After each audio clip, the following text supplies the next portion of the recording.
Spoštovane gledalke, cenjeni gledalci, lepo pozdravljeni v pregledu najzanimivejšega dnevnega dogajanja na Celjskem. Spremljate oddajo Dogodki dneva.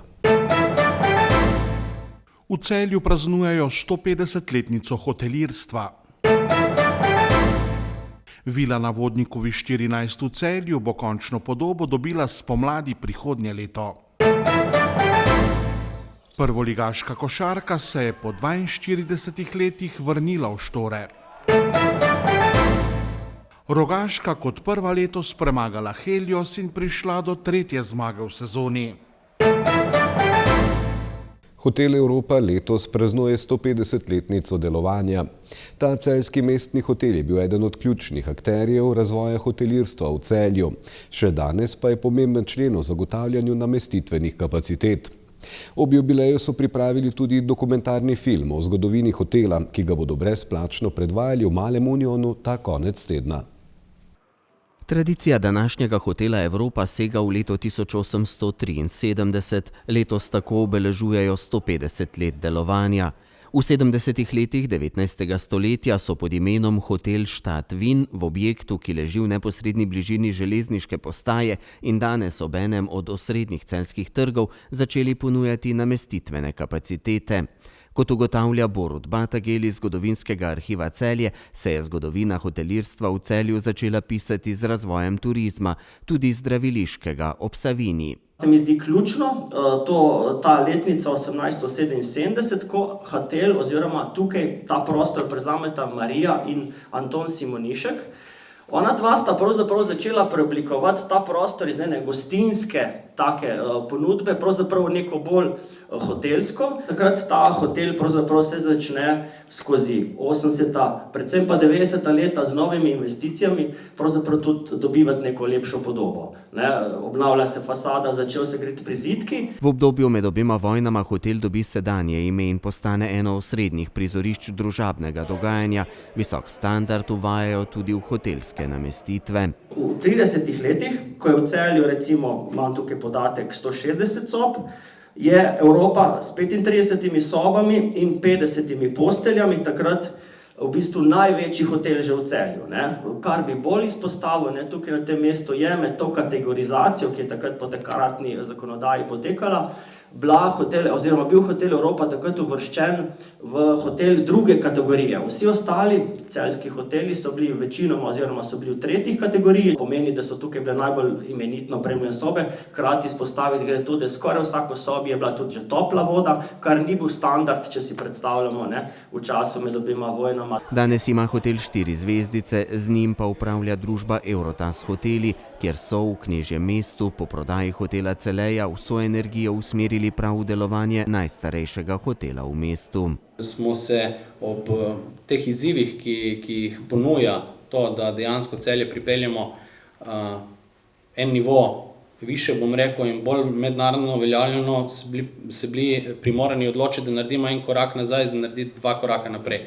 Kaj to pomeni? Da se osredotočimo dejansko v hotel Evropa z vsemi svojimi silami, da si zagotovimo vse možne resurse od investicijskih do kadrovskih, zato da to popeljemo nivo više. Hotelskih kapacitet je v Celju glede na trenutno povpraševanje sicer dovolj, a predvsem ob večjih dogodkih bistveno premalo. Seveda pa si želimo predvsem na področju hotelirstva v Celju narediti še kak korak, ki pa je odvisen od zasebne pobude. Ni skrivnost, da v Celju je zemljišče z ustrezno sprejetim prostorskim aktom namenjeno hotelski investiciji in verjamem, da v prihodnjih letih do te tudi pride. Vse kot gospodarsko središče, sejemsko središče, predvsem pa športno središče, ima velik potencial za razvoj tovrstnih turističnih panog, za katere je seveda potrebna specifična namestitvena kapaciteta. Lokacija zemljišče, ki je že tam kar nekaj let, je ob rokometni dvorani Zlatorog. Mislim, da turizem ne pozna občinskih meja in da moramo številke gledati regionalno in se na tak način tudi povezovati in odločati za strateške odločitve. Ob jubileju so skupaj z režiserjem Alenom Pavšarjem pripravili dokumentarni film, ki raziskuje zgodovino hotela Evropa. Predvajali ga bodo v petek, soboto in nedeljo ob 17. uri v dvorani kina Mali Union. Dela v vili na Vodnikovi ulici 14 v Celju, ki potekajo pod okriljem Zavoda za varstvo kulturne dediščine, bodo zaključena spomladi prihodnje leto. Takrat bo družba Nepremičnine Celje, ki je v lasti Mestne občine Celje, tudi objavila razpis za dodelitev oskrbovanih stanovanj starejšim osebam.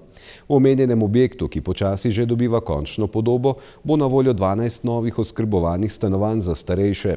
Izvajalec del, podjetje Kograd Igem, v teh dneh zaključuje s fasaderskimi deli. V notranjosti objekta pa potekajo strojne in električne instalacije ter zaključna obrtniška dela. S tem projektom želita celjska občina in družba Nepremičnine prispevati k oživitvi starega mestnega jedra in revitalizaciji kulturne dediščine Celja. Vrednost naložbe je ocenjena na 2,4 milijona evrov. 1,088 tisoč evrov je družba Nepremičnine že pridobila z uspešno kandidaturo na javnem razpisu za dodelitev sredstev z področja komponente 16, ki ga je pripravilo Ministrstvo za okolje in prostor.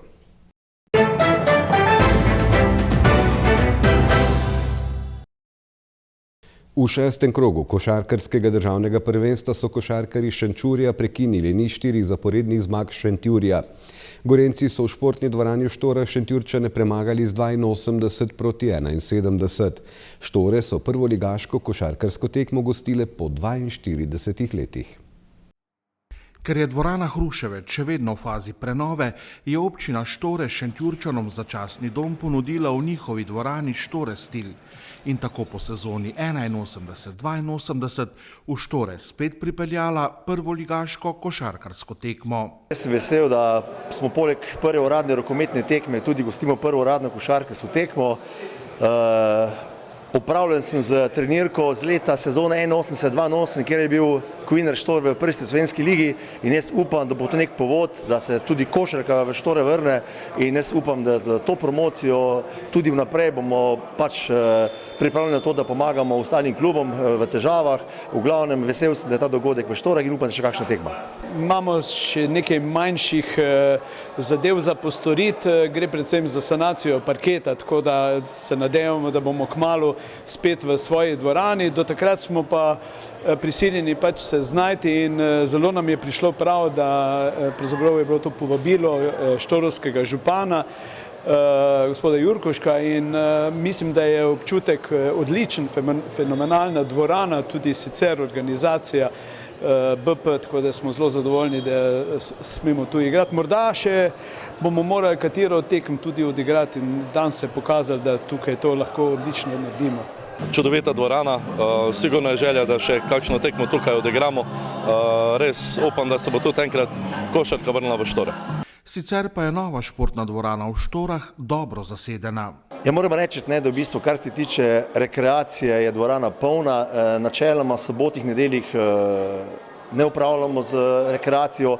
Je pa res, da smo že kar nekaj tekem gostili ženska rokometna ekipa iz Celja, Celjske Mesnine, tudi v bistvu otroci, klubi Celje, Borac Banja Luka so tle igrali, tako da v bistvu dejansko smo na volji in pomagamo. Tudi rokometni klub Celje Prnolaška ima v petkih 3 ure treninga z mlajših selekcij, tako da v bistvu dejansko gremo nasproti ostalim klubom. Seveda dvorana je za to, da se, bom rekel, rekreiramo, da spodbujamo šport in upam, da bo tako tudi naprej.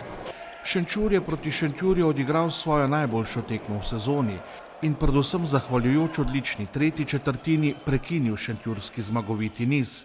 Šentjurčani so pred to tekmo zmagali 4-krat zapored. Mislim, da smo danes naleteli na izjemno razpoloženega nasprotnika. Mislim, da že dolgo niso bili tako uspešni z metom za 3 točke. Bila je slaba energija z naše strani. Na nas je, da čim prej to popravimo in se vrnemo nazaj v zmagovalni niz. Mislim, da smo gledali prvi izenačen polčas. Na polčasu smo se zmenili, kaj moramo popraviti in to nismo uspeli prenesti na igrišče, tako da v tej tretji četrtini mislim, da je bila ta odločilna, ker je Šenčur naredil to razliko in jo praktično držal do konca tekme. nam danes žal ni steklo niti v napadu, niti v obrambo, tako kot bi si želeli in mislim, da je Šenčur čisto zasluženo zmagal danes. Šentjurčanom do zmage ni pomagal niti ameriški novinec Jacob Kakar. Torej, po res grozni dializi igralca Pešaka smo iskali nekoga na tem igralnem mestu, tako imenovanega beka šuterja. Žal na slovenskem trgu primanjkuje igralcev, zato smo se obrnili na tuj trg. Tam smo našli igralca, ki je že bil lani v Šibeniku in mislimo, da bo pripomogel dodatek k naši ekipi. Za šentjurskega trenerja Petra Markovinoviča je bila dodatna težava poškodba kolena Luke Lapornika, ki je v zadnjih 2 tednih izpustil večino treningov. Luka že zadnja 2 tedna igra s poškodovanim kolenom, stiska zobe in kaže drugim mladim igralcem, kak je igrati na visokem nivoju poškodovan in s tem nositi odgovornost kot kapetan do te ekipe, tako da res hvala mu za to, kar kaže. Ja, imel sem ta teden en pregled, ampak na srečo ni nič hujšega, tako da ta teden tudi nisem treniral, tako da mogoče je tudi to malo danes poznalo, ampak ne smemo iskati izgovorov. Tako kot sem rekel, danes so Šenčur zasluženo zmagali. Luka Lapornik se je v matični klub vrnil po 13 letih in ugotovil, da se je v dobrem desetletju veliko spremenilo. Praktično so ostali enaki obrazi, samo recimo v upravi kluba, kar se tiče igralcev in trenerjev, pač vse na novo, ampak mi je zelo všeč. Udobno se tu zdaj počutim v tej ekipi, tako da jaz mislim, da bomo še prikazali letos veliko dobrih iger. Lapornik poleg igranja košarke zdaj počasi začenja tudi svojo poslovno pot. Ja, je nova situacija. Praktično sem si tudi želel neke take situacije, da bi poleg košarke začel še z nečim drugim. Imam to srečo ali privilegij, da imamo doma eno družinsko podjetje in sem počasi se začel tam upeljevati dopoldan, tako da mi paše. O poškodbah in boleznih na začetku sezone ter posledično ozkem igralskem kadru se je po 6 letih in pol reaktiviral 37-letni športni direktor Šentjurčanov Milan Sebič. Velikokrat povem, domači fantje so zlata vredni fantje in ko smo Milana prosili za pomoč, je brez oklevanja prišel pomagati. Šentjurčani so bili v štorski dvorani prvič letos v vlogi gostiteljev. V prvih 5 krogih so kar 5-krat gostovali.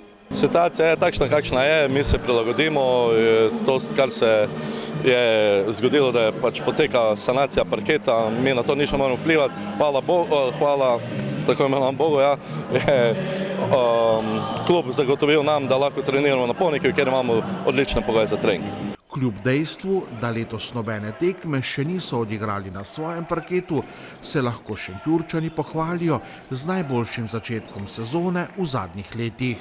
Mogoče, da je to tudi malo presenečenje za nas same. Sicer ekipa je zelo dobro delala v pripravljalnem obdobju, je pa praktično na novo sestavljena in neka, po moje, dosti posečena kombinacija nekaterih izkušenih, pa precej mladih dokazovanja željnih igralcev. Mislim, da je ta nek ekipni duh, pa moram reči, dosti nepopustljivo do konca, morda z izjemo seveda prve tekme, kjer je nekako ekipa, ta debi je bil zelo ponesečen, ampak toliko bolje je potem bilo, da so stopili skupaj in resnično do zdaj kazali odlične predstave. Sigurno nas krasi neka hitra igra, je dobra obramba, to, kar danes nismo nažalost pokazali, ampak moramo zdaj stopiti skupaj, trenirati naprej in pokazati zopet te igre, ki so nas krasile v prejšnjih tekmah. Kljub odličnemu odprtju sezone v vodstvu šentjurskega prvoligaša ne bodo spreminjali pred sezono postavljenih ciljev. Mi smo si zastavili pač s to ekipo, želimo vsekakor se uvrstiti v četrtfinale in to nam je glavni cilj. Kar je pa več, je seveda zelo dobro, pa predvsem ta dober pristop, ki ga gledalci tudi cenijo in upam, da jih bo čim več prišlo v domačo dvorano, pa tudi v gosteh, kjerkoli pač igramo. To je, mislim, da je tisto, kar je bistveno. Šentjurski košarkarji nocoj v pokalnem tekmovanju gostujejo na Polzeli. Kdaj bodo odigrali naslednjo prvenstveno tekmo, je v tem trenutku praktično nemogoče napovedati. Sodniki so namreč z 8. novembrom napovedali začetek stavke. Mene to zelo žalosti. Jaz mislim, da bi morali vsi deliti dobre in slabe plati športa. Klubi se zelo trudimo, vsi v klubih, da zagotavljamo sredstva. Mislim, da bi morali tudi ostali stopiti skupaj in najti neko rešitev. Mislim, da je bilo stališče prvoligavšev korektno. Jaz upam, da bo zmagal razum in da ne bo trpela košarka. Sigurno bi raje ostali v ritmu tekem, verjetno se bomo mogli prilagoditi, tako vsi ostali prijateljske tekme. Je pa tako, da trenutno imamo te mikropoškodbe in en teden nam bo sigurno prav prišlo. Najprijetnejše presenečenje 6. kroga državnega prvenstva so pripravili košarkarji Rogaške, ki so sinoči presenetljivo zmagali na gostovanju pri Heliosu v Domžalah. Tamkajšnjega ABA2 ligaša so premagali z izidom 80-74 in dosegli 3. zmago v letošnji sezoni. Čestitam bi svojim igralcem. Državci se kolikor toliko naredim, še zmeraj je ogromno stvari, ki moramo pripraviti, ampak zadovoljen sem, vesel sem, da se oni tega zavedajo in da res rastemo kot ekipa iz tedna v teden.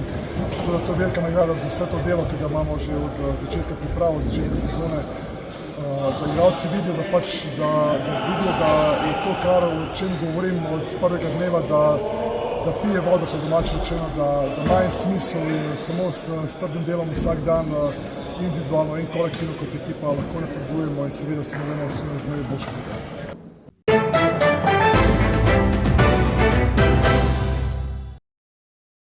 Po noči bo kakšna ploha možna tudi na severu, do jutra pa se bo po večini že zjasnilo. Jutri bo pretežno jasno, po kotlinah v notranjosti bo zjutraj in del dopoldneva megleno. Najnižje jutranje temperature bodo od 2 do 7, v Alpskih dolinah malo pod ničlo, ob morju okoli 9, najvišje dnevne od 8 do 14, na Goriškem in ob morju okoli 16 stopinj. Četrtek se bo v hribovitem svetu zahodne Slovenije pooblačilo, drugod bo še večinoma sončno. Pihal bo jugozahodni veter. V noči na petek bo na zahodu začelo deževati. V petek pa se bo dež razširil nad večji del Slovenije. Tudi tokrat zaključujemo oddajo Dogodki dneva z vremensko napovedjo. Hvala lepa za vašo pozornost. Bodite z nami ponovno jutri. Lep pozdrav in srečno do takrat.